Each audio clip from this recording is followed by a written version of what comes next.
Joining me now is Valerie Jarrett, of course, former senior advisor to President Obama and the author of the book, Finding My Voice, When the Perfect Plan Crumbles, the Adventure Begins. Valerie, it is so good to see you.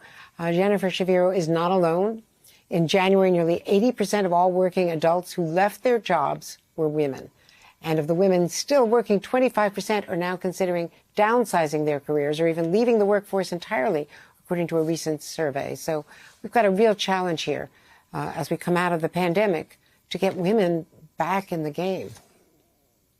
Well, that's exactly right, Andrea. And hello, as we celebrate International Women's Day, I think we should keep in mind that this pandemic has laid bare and exacerbated the challenges facing women here in the United States and around the world.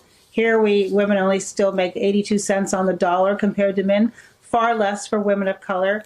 We know that disproportionately the responsibilities of childcare fall on women, and so if childcare is not affordable, then women who are trying to work at home are the ones that are trying to make sure that their children are on the Zoom. They're trying to make sure that the family is working functionally in this extraordinarily stressful environment. We're also seeing an increase of women with postpartum depression during this pandemic. And all of this just lays bare these enormous responsibilities and burdens falling on women. And women, as you pointed out, are now losing their jobs in the workplace 3 to 1 compared to men. And so the question is, what do we do about it, and how do we rebuild America to close that equity gap, which is why it was so important and heartening to see the Biden administration today announce the creation of a Council on Gender Policy Equity to ensure that women and girls all across America and the world are able to close that gap and to take an all-of-government approach to it, working with the private sector and the not-for-profit sector to ensure we close that gap. You know, Andrea, that I chair the United States of Women that grew out of our White House Council on Women and Girls, and we look forward to working with the Gender Equity Council that the Biden administration has formed to close those gaps and to take what we've learned from this horrendous pandemic and make sure that we are focusing on those issues so important to women: paid leave, paid sick days, workplace flexibility, affordable childcare, an environment free from sexual harassment. We know domestic violence has gone up during this pandemic as well.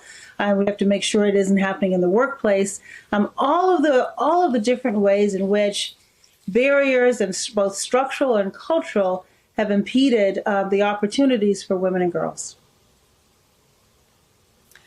How much do you think the child care credit might help? Oh, it's enormous. It's just, I mean, even before the pandemic, if you were to ask women what are the primary reasons that they drop out of the workplace, it's because they can't afford childcare. Oftentimes, they're paying more for childcare than they were making themselves.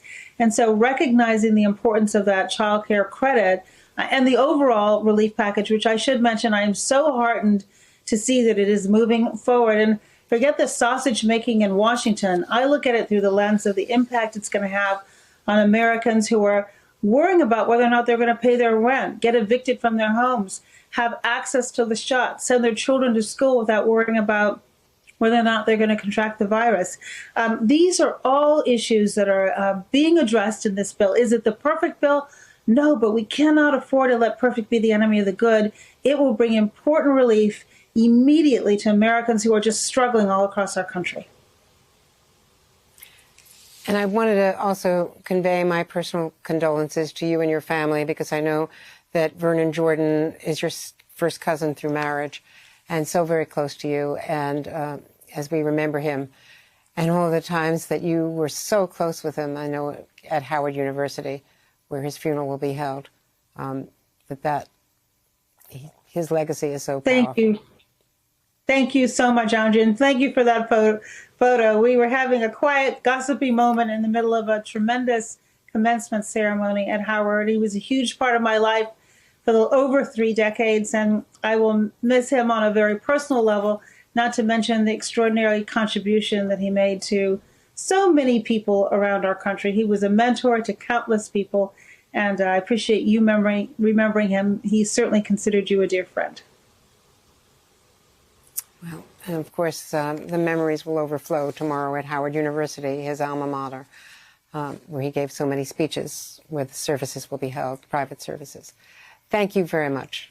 Thank you. Thank you. Thank you. Thank you very much. Thank all of you out there. Thank you as always. Thanks to at home. Thanks for watching. Thank you so much for letting us into your homes during these extraordinary times.